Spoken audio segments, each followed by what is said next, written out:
la palabra de nuestro Dios. Y esto pido en oración, que vuestro amor abunde aún más y más en ciencia y en todo conocimiento, para que aprobéis lo mejor, a fin de que seáis sinceros e irreprensibles para el día de Cristo, llenos de frutos de justicia que son por medio de Jesucristo para gloria y alabanza de Dios. Vamos a orar. Padre que estás en los cielos, esta hora, Señor, importante para nosotros, porque tú nos hablarás, porque tú, Señor, tu palabra ministrará a nuestros corazones. Te pido por cada uno de los que van a escuchar esta mañana, que puedan recibir tu palabra, Señor, y que pueda esa palabra producir en sus vidas, bendito Dios, esa esperanza y esa fe, Señor, que lleven a crecer y a madurar. Te pido por tu iglesia que atenderá el mensaje, Señor, mi vida, Padre, tómala, úsala en tus manos como un instrumento y límpiame si fuera necesario. En el nombre de Jesús. Amén y amén. Puede ocupar su lugar si es tan amable.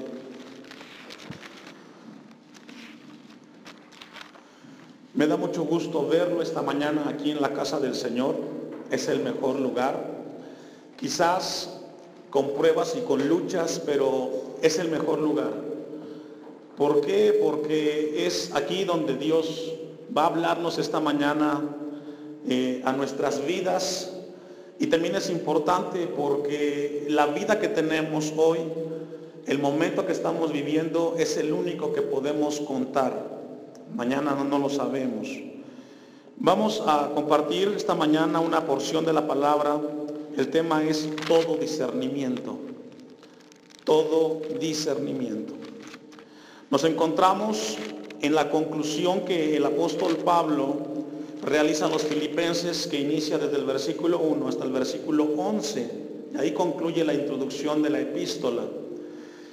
Y encontramos aquí, hermanos, una oración que nos revela lo que hay en el corazón del apóstol Pablo. Y esto nos lleva a entender a nosotros que detrás de cada oración que hagamos, estamos evidenciando lo que hay en nuestro corazón. Lo que leímos es un pasaje que nos habla de la oración que el apóstol Pablo estaba haciendo por los filipenses, pero que también estaba revelando o desnudando lo que el corazón de Pablo tenía en ese momento. Y esto nos lleva a nosotros a entender que el contenido de nuestra oración tiene un propósito que debemos de entender. A veces oramos y oramos muy rápido, a veces oramos y oramos cualquier cosa. Es importante que a partir de hoy revisemos qué estamos haciendo mientras oramos. Porque Jesucristo en Lucas 6:45 dice que de la abundancia del corazón habla la boca. Y la boca es el medio en el cual transmite lo que en nuestro corazón hay. Y la oración es el resultado de lo que en tu corazón hay. Encontramos algo muy importante en el versículo 9, dice, y esto pido, ¿en qué, hermanos? En oración. Es decir, Pablo está orando. Y en su oración él está pidiendo algo. No está pidiendo algo para sí, está pidiendo algo para los filipenses. Dice el versículo 9, que vuestro amor abunde aún más y más.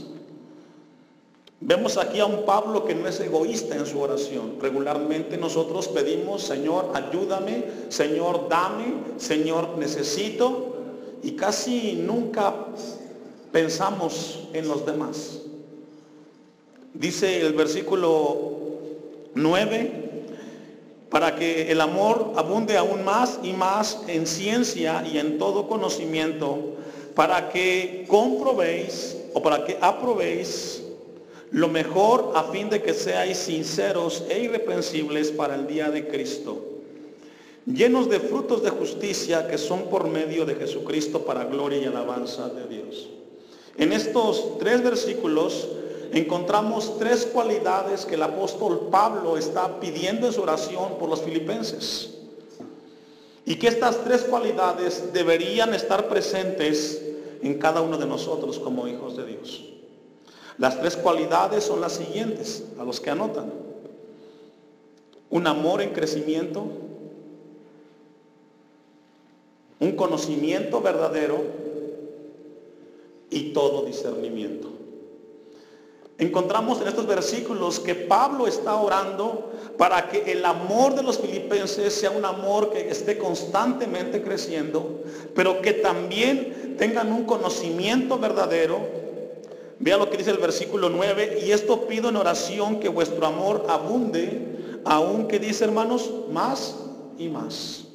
Es decir, en la oración de Pablo está pidiendo que el amor de los filipenses sea un amor en un constante crecimiento. Y luego también dice el versículo 9 al final, que ese amor tiene que abundar aún más y más en ciencia y en todo, ¿qué dice, hermanos? Y ahí nos habla de un conocimiento verdadero, porque también hay un conocimiento que no es verdadero, y vamos a verlo. Y el versículo que sigue, el 10, vamos, y dice, para que aprobéis lo mejor. Y aquí nos habla de que tenemos que discernir, porque para poder conocerlo mejor tenemos que discernir entre lo bueno, entre lo malo, entre lo verdadero, el error, pero aún más, entre lo mejor. Y para eso necesitamos discernimiento. Y estas tres cualidades que hemos compartido, que vamos a verla a través de la palabra, tienen tres resultados. Cada cualidad tiene un resultado y vamos a verlo con la ayuda de Dios. El primer resultado que vamos a encontrar como resultado de la cualidad es un discernimiento para escoger lo mejor. El segundo resultado es llegar a ser puros e irreprensibles. Y número 3, que pudiéramos estar llenos del fruto de justicia para la alabanza de la gloria de nuestro Dios.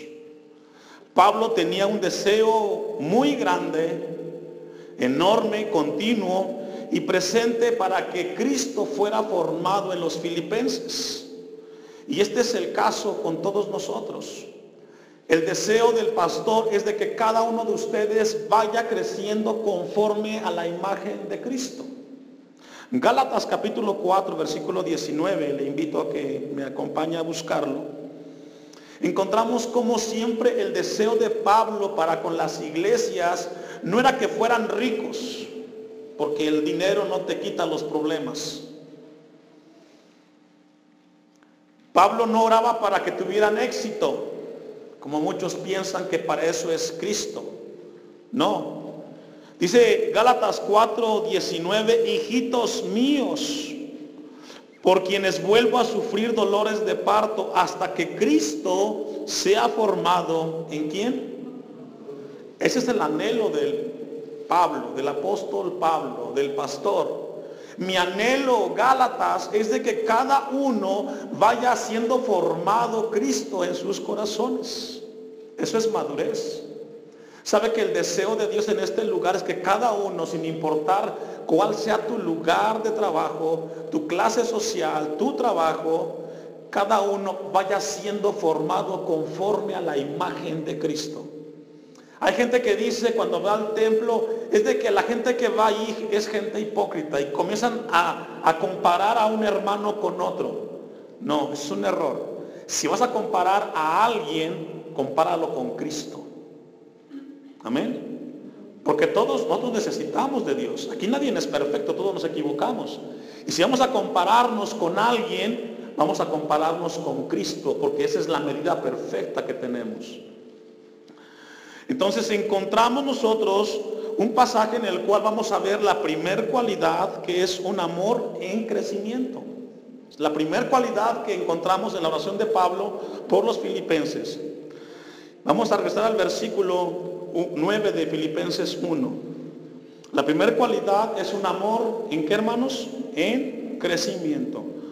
Dice el versículo 9, y esto pido en oración.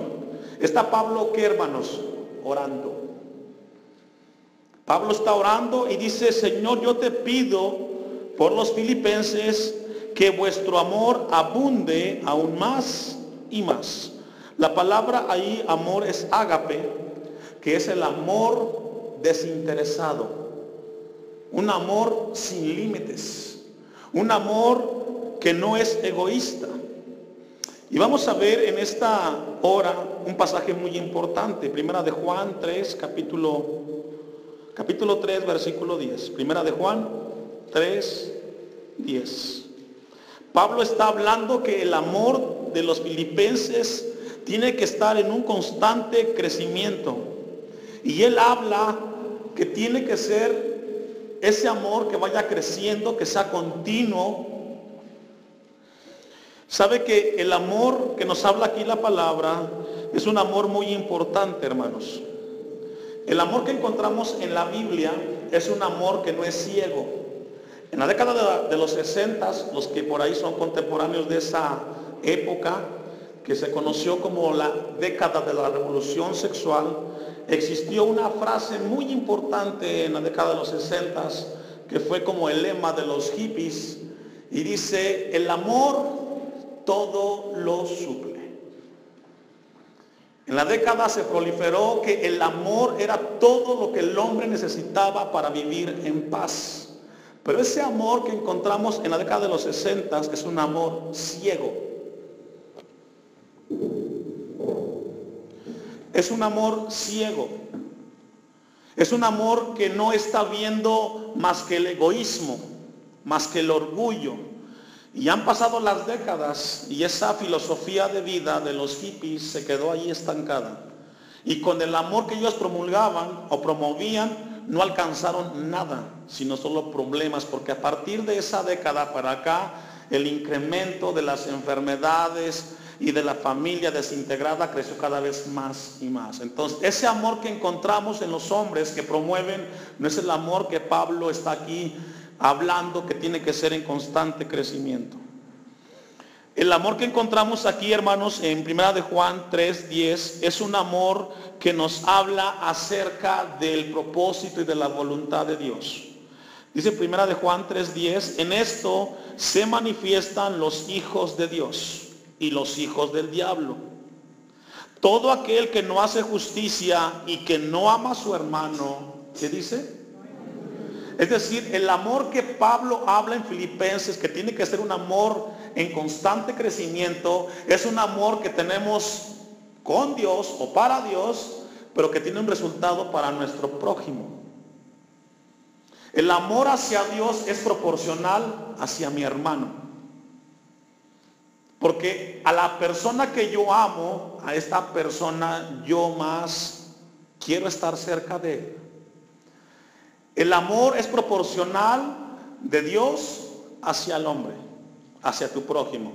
Y puede ser tu esposa, y puede ser tu hijo, y puede ser tu vecino, y puede ser tu nuera, y puede ser tu yerno, y puede ser tu suegro, tu prójimo. El amor que tú dices que tienes para Dios tiene que ser proporcional a tu hermano. Juan dice que el que no ama a su hermano no es de Dios. Hay mucha gente que dice yo amo a Dios, pero no puedes ver al que tienes al lado. Ese no es un amor en crecimiento. Tú te estás engañando. Aún más, versículo 11. Porque este es el mensaje que habéis oído desde el principio. ¿Cuál es el mensaje? Que nos amemos unos. Es inconcebible que en las iglesias estemos como perros y gatos, peleándonos. No estemos de acuerdo. Somos diferentes, sí. Pero cuando llegamos a Cristo Jesús, Él nos da la capacidad para amarnos sobre los errores de los otros. Cuando venimos a Dios, entramos a un lugar donde el amor de Dios nos llega a vivir sobre los defectos del otro. Regularmente en el mundo no se pueden ver ni en pintura porque constantemente ven los defectos del otro. Pero cuando venimos a Cristo, venimos a un nivel de vida en el cual el amor que Él nos ha dado a nosotros nos logra llevar a convivir sobre los defectos de mi hermano. Y puede ser tu esposa, si queremos ubicarlo más. O puede ser tu hijo, tu yerno, tu nuera, tu suegro, tu cuñado. Dice el versículo 11, porque este es el mensaje que habéis oído desde el principio, que nos amemos unos a otros. 12, no como Caín, que era del maligno y mató a su hermano. ¿Por qué lo mató? Porque no lo amaba. ¿Por qué se pelean los hermanos? Porque no se aman. ¿Por qué cuando viene un problema de herencia se pelean como perros y gatos? Porque no está el amor de Dios ahí. Porque cuando está el amor que Pablo habla, que tiene que ser en crecimiento, es un amor que está sobre las cosas materiales. Yo le pregunto, ¿para qué te va a servir lo que estás peleando hoy cuando te mueras? Si allá no se puede utilizar eso. Dice el versículo 12, ¿y por qué causa lo mató? Porque sus obras eran malas y las de su hermano justas. 13, hermanos míos, no os extrañéis si el mundo os aborrece. Ve al 14, que es contundente. Nosotros sabemos que hemos pasado de muerte a vida. Juan dice, nosotros los cristianos entendemos y sabemos que hemos pasado de una manera de vivir a otra. Pasamos de un estado a otro. De modo que si alguien está en Cristo, nueva criatura es. Todos los cristianos entramos de un lugar a otro. Dice Juan, nosotros sabemos que hemos pasado de muerte a vida en que amamos a los hermanos. Es decir, cuando tú llegas al lugar de ser cristiano, tu perspectiva de comunicarte, de conducirte con tu prójimo tiene que ser distinta antes que no eras cristiano. Es el amor en crecimiento que habla Pablo. Y una característica de un cristiano maduro es aquel que ama a su hermano sobre los defectos que tenga él. Dice el 14, el que no ama a su hermano permanece en ¿qué, hermanos?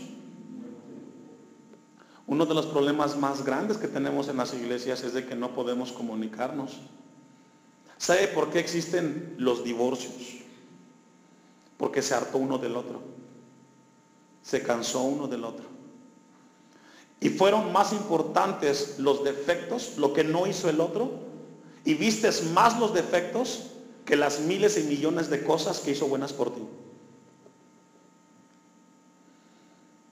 El divorcio es resultado de la falta de amor del ser humano por su prójimo. No se diga el abandono de los hijos por parte de los padres. Juan, ahí mismo, primera de Juan 4:20, que todo lo que hemos leído en el capítulo 3, del 10 al 14, en el capítulo 4 de primera de Juan, versículo 20, nos da el resultado de la ecuación del amor en crecimiento. Si alguno dice, yo amo a Dios y aborrece a su hermano, ¿qué dice, hermanos? Es decir, el amor que Pablo habla es proporcional. Amo a Dios, amo a mi hermano. Jesucristo lo dijo. En estos dos mandamientos se resume la ley. Amarás a tu Dios con todo tu corazón, con toda tu mente, con todas tus fuerzas, y a tu prójimo como a ti mismo. En esos dos mandamientos Jesús resume toda la ley de Moisés. ¿Sabe que uno de los propósitos que Dios tiene con esta iglesia es que aprendamos a crecer y sobreponernos a los defectos y errores del otro? ¿Sabe que cuando como matrimonios nosotros comencemos a ver más lo que te da tu esposa y tu esposo, vas a vivir en una mejor comunicación y en un mejor ambiente? Dice Juan, si alguno dice yo amo a Dios y aborrece a su hermano, es mentiroso, pues el que no ama a su hermano, a quien ha visto, ¿cómo puede amar a Dios que no ha visto? Y eso es cierto. Es muy fácil decir que amo a Dios, pero Pablo dice que el amor en crecimiento es aquel que crece amando a Dios, pero amas a tu hermano, el resultado de la comunión que tienes con Dios. El 21. Y nosotros tenemos este mandamiento de él. El que ama a Dios, ¿me ayuda a leerlo? ¿Lo entendimos o lo explicamos en griego y en hebreo? ¿Se entiende? Claro que sí. El amor en crecimiento es un amor que yo amo a Dios, pero tengo que amar a aquel que tengo a mi lado. Ahora Dios te pregunta, ¿tú amas a tu esposa? Si me contesta, tiene que demostrárselo. ¿O no le gusta, hermana, que su esposo le demuestre su amor? Porque las palabras se las lleva el viento. Los hijos, amando a los papás, se demuestra con acciones, hijos. Amén. El amor tiene que ser correspondido con una acción. La palabra es muy clara. El que ama a Dios, fíjese, ese verbo ame está en imperativo. Es un deber de un cristiano. Amar a su hermano. ¿Cómo lo vas a amar? Deja de ver más sus defectos y ve más sus virtudes. Porque tú también tienes defectos, ¿o no?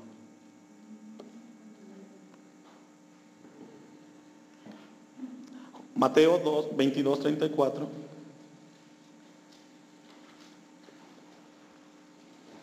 Yo espero que esto nos ayude a crecer y a madurar, hermanos. El tema es todo discernimiento. No podemos ser una buena imagen de hijos de Dios si el amor no es una característica primordial en nuestras vidas. Una vez más, a los que anotan. No podemos ser una buena imagen de Dios si el amor no es una característica del cristiano. Ahora, el amor no es el amor que el mundo te dice de romanticismo y de frivolidad. No, no, no. Porque ese amor del mundo, después de 6 meses que se casa la pareja, se acabó el romanticismo. No, no, no. Es un amor que es para toda la vida. Dice Mateo 22, 34, entonces los fariseos, oyendo que había hecho callar a los saduceos, se juntaron a una, y uno de ellos, intérprete de la ley, preguntó por tentarle, diciendo, maestro, ¿cuál es el gran mandamiento en la ley? Jesús le dijo, amarás al Señor tu Dios con todo tu corazón y con toda tu alma y con toda tu mente. Este es el primero y grande mandamiento, y el segundo es semejante al primero. Amarás a tu prójimo como a ti mismo. Porque si tú amas a Dios, amas a tu prójimo. ¿Sí logra ver que el amor de Dios es hacia arriba y hacia enfrente? Lo que Pablo le está diciendo a los filipenses es que el amor hacia Dios debe de ser constante, en crecimiento, y que así también tiene que ser el amor con tu prójimo. Quizás antes de que tú llegaras a Cristo se te había acabado el amor por tu pareja o por el hogar. Pero ahora que llegas a Cristo, ese amor tiene que volver a brotar, pero no como antes tú lo pensabas, sino como ahora Dios lo enseña en su palabra.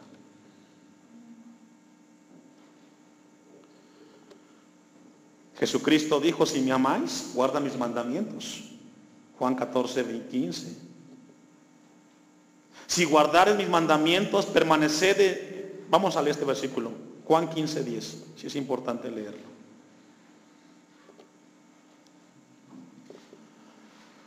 Juan 15, 10. Ahora viene una pregunta, porque hablamos del amor a Dios, ¿verdad? Hay una pregunta que surge de esa frase, y la pregunta sería, pastor, ¿cómo yo puedo amar a Dios? Es una pregunta clave, importante. Si yo digo que voy a amar a Dios, ¿cómo yo llego a ese lugar de amar a Dios? La respuesta es bien sencilla, pero también profunda. La respuesta es, se conoce a Dios a través de su palabra. Porque entre más tú conoces a alguien, tú demuestras más ese amor. ¿Y cómo conocemos a Dios? A través de su palabra. Dice Juan 15, 10, ¿lo tiene? Si guardareis mis mandamientos, permaneceréis ¿en qué? Si logra ver que una condicional te lleva a otra, tú no puedes brincarte del amor a Dios si antes tú no guardas sus mandamientos, o si no los guardamos. Si guardareis mis mandamientos, permaneceréis en mi amor, así como yo he guardado los mandamientos de mi Padre. Jesucristo siempre obedeció al Padre, pero lo obedeció por amor. Cuando nosotros decimos que amamos a Dios es porque obedecemos su palabra, y ahí conocemos a Dios. Si no existe eso, hermanos, el amor hacia Dios no es más que solamente unas palabras. Vamos a ver 3 ejemplos y vamos a concluir porque es muy extenso pero importante. Ahora vamos a ver, o vamos a resumir, o a ver ejemplos cómo o qué es lo que Dios ama. Porque lo que Dios ama tenemos que amarlo nosotros. Número 1, Dios ama su palabra. Si Dios ama su palabra, yo tengo que amar lo que Dios ama. El Salmo 103, 20.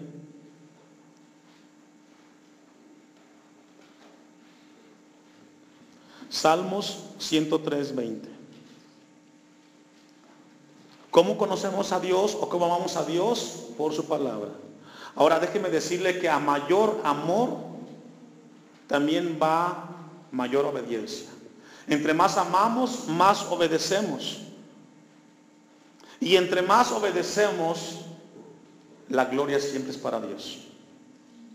Dice el Salmo 103, 20. ¿Lo tiene? Bendecid a Jehová vosotros sus ángeles, poderosos en fortaleza, que ejecutáis, ¿qué dice, hermanos? ¿Y qué más? Obedeciendo la voz de su precio. Dios ama su palabra sobre todas las cosas, pero también ama a quien lo obedece. Y si nosotros decimos que amamos a Dios, somos responsables de obedecer su palabra. Ahora viene otro punto importante. Dios, otro ejemplo de lo que Dios ama su nombre. ¿Qué significa o qué implica amar el nombre de Dios? Amar el nombre de Dios implica que queremos honrar su nombre. Queremos honrar el nombre de Dios. ¿Cómo lo entendemos? Segunda de Samuel 9:1. Si Dios ama su nombre, yo tengo que entender que amar el nombre de Dios implica honrarlo.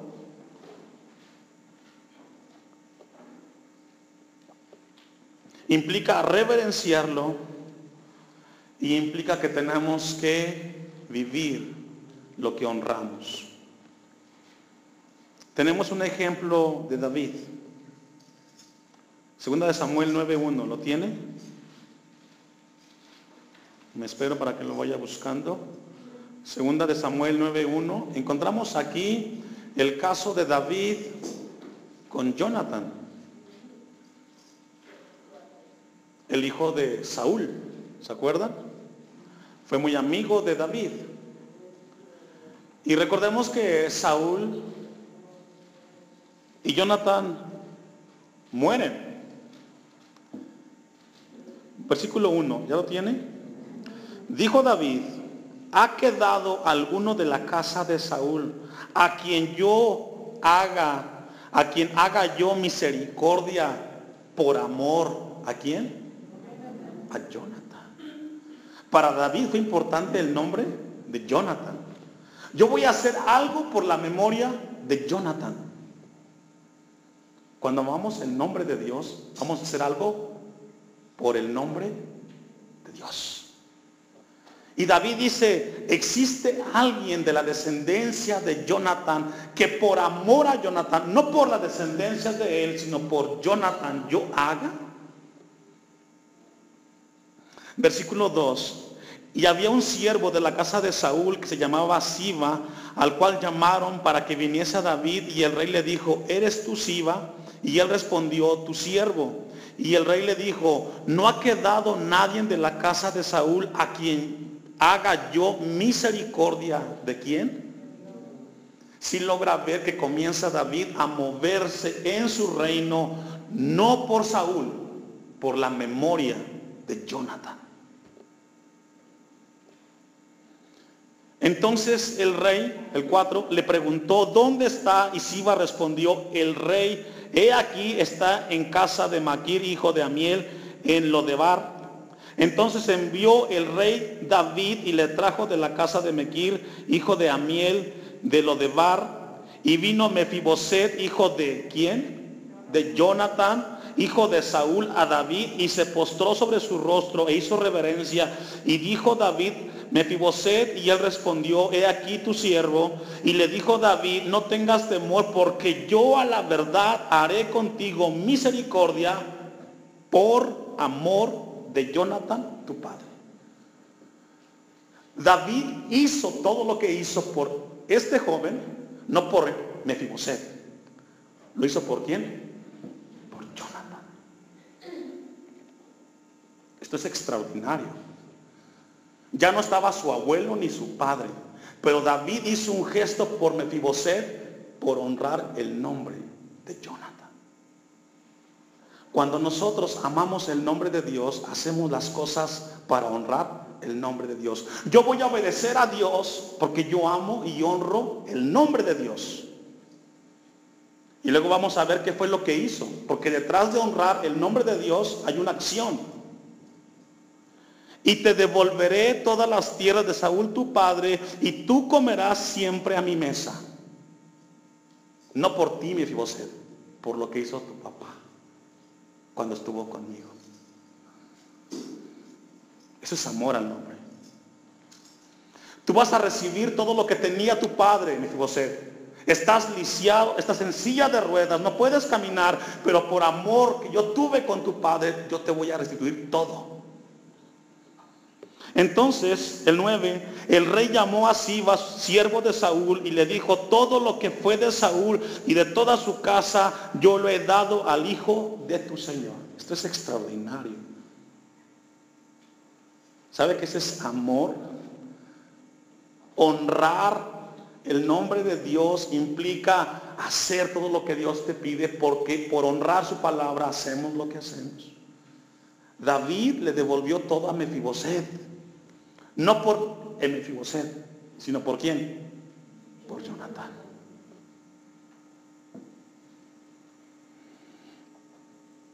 Tú pues, 10, le labrarás las tierras, tú con tus hijos y tus siervos, y almacenarás los frutos para que el hijo de tu Señor tenga pan para comer.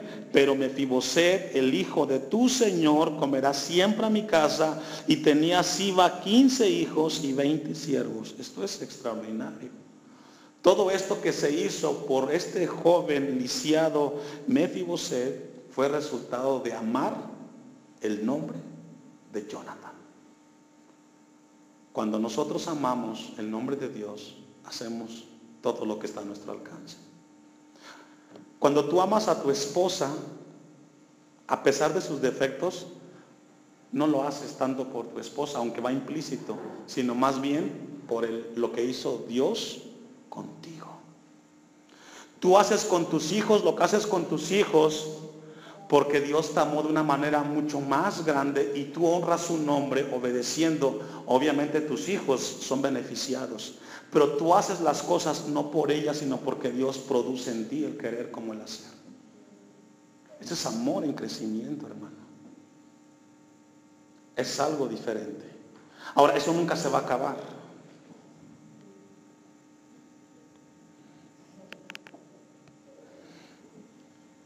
Encontramos aquí un caso y un ejemplo extraordinario. Vamos a ver la segunda cualidad. Solamente la vamos a introducir y ahí nos quedamos. Filipenses 1:9.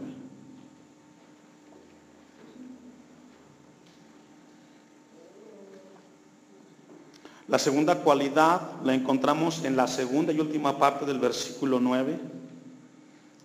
Y esto pido en oración, que vuestro amor abunde aún más y más. El amor habla en crecimiento, pero luego dice al final, ciencia, y en todo, ¿qué, hermanos? Conocimiento. La palabra ahí, ciencia, es una palabra importante, epignosis en el griego, que significa el reconocimiento de la voluntad de Dios que es efectiva en una persona que conoce a Dios. Eso es lo que significa la palabra ciencia. El reconocimiento de la voluntad de Dios que es efectiva no en todos, solamente en aquellos que conocen a Dios.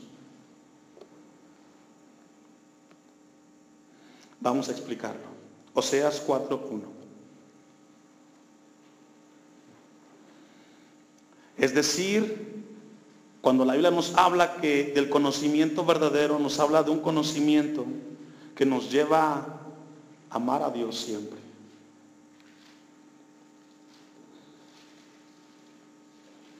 Tiene Oseas, está después de Daniel 4:1. ¿Ya lo tiene?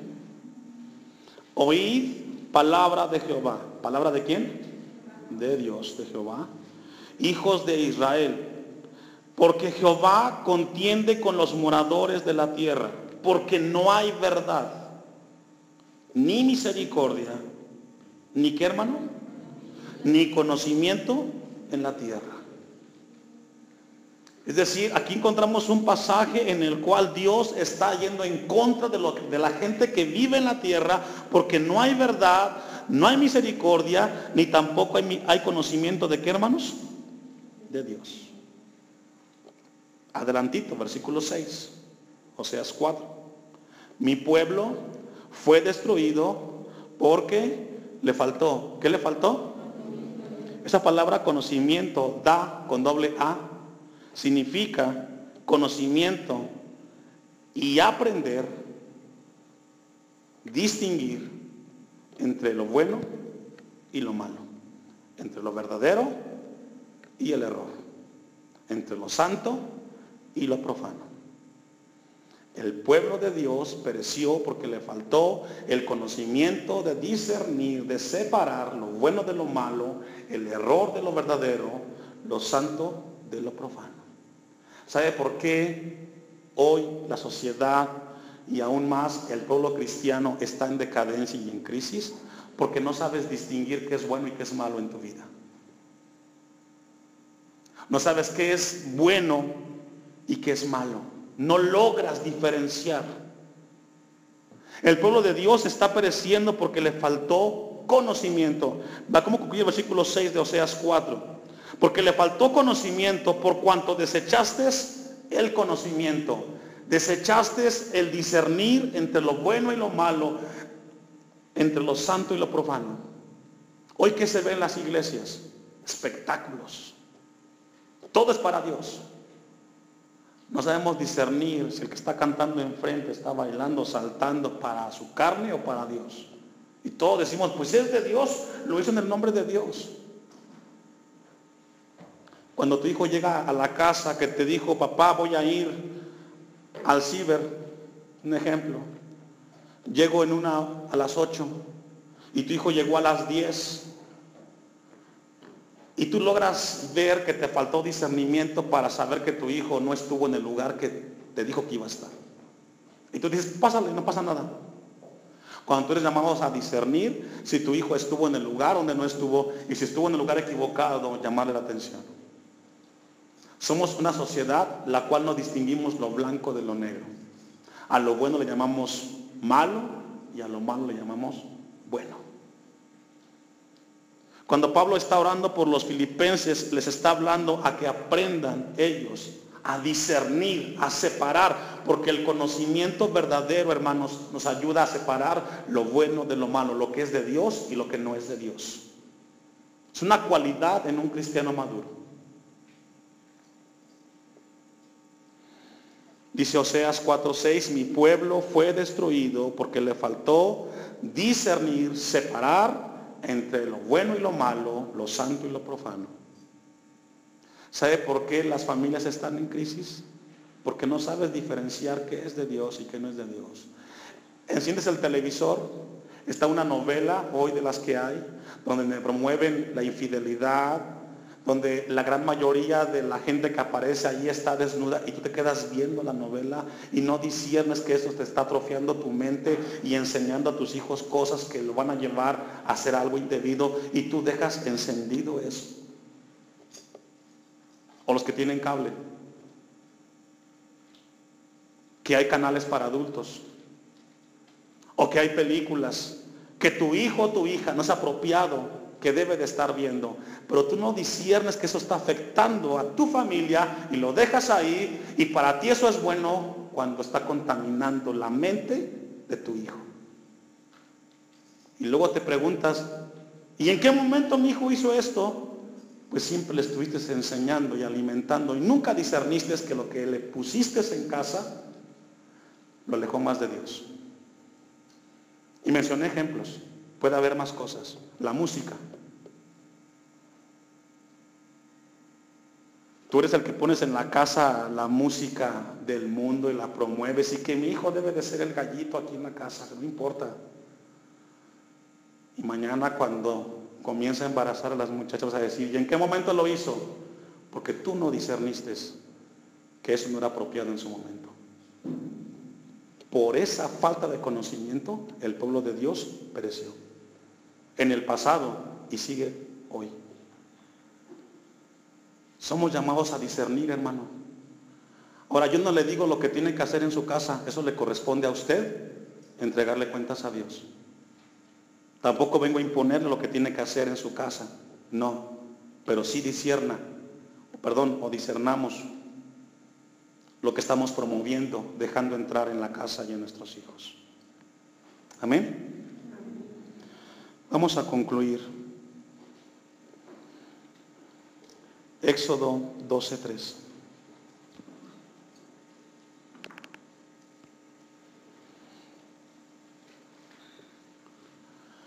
Porque además de lo bueno y lo malo, hay algo más en la Biblia. Desde la perspectiva de Dios hay A y B, pero después de A y B hay algo más que vamos a ver. Éxodo 12:3, ¿ya lo tiene? Hablad a toda la congregación de Israel diciendo, en el 10 de este mes tómase cada uno un cordero según las familias de los padres, un cordero por familia. ¿Qué está pidiendo Dios? Un cordero. ¿Por qué? Ahora, regularmente se puede pensar que vamos a llevarle el cordero que esté en buenas condiciones. 4. Mas si la familia fuere tan pequeña que no baste para comer el cordero, entonces él y su vecino inmediato a su casa tomarán uno según el número de las personas, conforme el comer de cada hombre haréis la cuenta sobre el cordero. El versículo 5 es importante. El animal será sin qué. ¿Sabe que para Dios está lo bueno, lo malo y lo perfecto? Y Dios no espera de ti ni lo bueno ni lo malo, sino lo perfecto. Porque el sacrificio que Él está pidiendo es sin defecto, algo perfecto. Cuando Jesús, o cuando el apóstol Pablo en Efesios 5:27 dice, a presentar a sí mismo una iglesia sin mancha y sin qué, sin arruga. No una iglesia que tenga pocas arrugas, no, sin mancha y sin arruga. El amor de Dios demanda de nosotros algo que vaya más allá de lo bueno, lo perfecto, lo que no tenga defecto. ¿Y cómo lo haremos eso, hermano? Conociendo su voluntad a través de su palabra. La segunda cualidad que encontramos y en la cual concluimos es un conocimiento verdadero, y ese conocimiento nos lleva a distinguir, a discernir entre lo que es de Dios y lo que no es de Dios. Vamos a ponernos de pie y concluimos el próximo domingo, si Dios nos concede la vida. A partir de hoy, todos somos llamados a discernir. Tenga cuidado, hermano. Nada pasa por obra de la casualidad. Todo tiene un origen. El pueblo de Dios en su momento pereció porque le faltó, ¿qué le faltó? Le faltó discernir qué es y qué no es. Que no nos falte a nosotros. Vamos a orar. Amantísimo Dios y Padre que estás en los cielos, te damos gracias por hablarnos. Esto nos desafía, Pensamos que estábamos haciendo las cosas bien, pero nos lleva a madurar y a darnos cuenta que tenemos que crecer en amor. Y ese amor es hacia ti y hacia nuestro prójimo. Y ese amor también nos lleva a un conocimiento verdadero que nos lleva a discernir entre aquello que es y que no es de Dios. Te pido, Señor, que nos ayudes a madurar y a crecer y a tener cuidado con nuestra vida en ti, Señor. Ayuda a tu iglesia en el nombre de Jesús.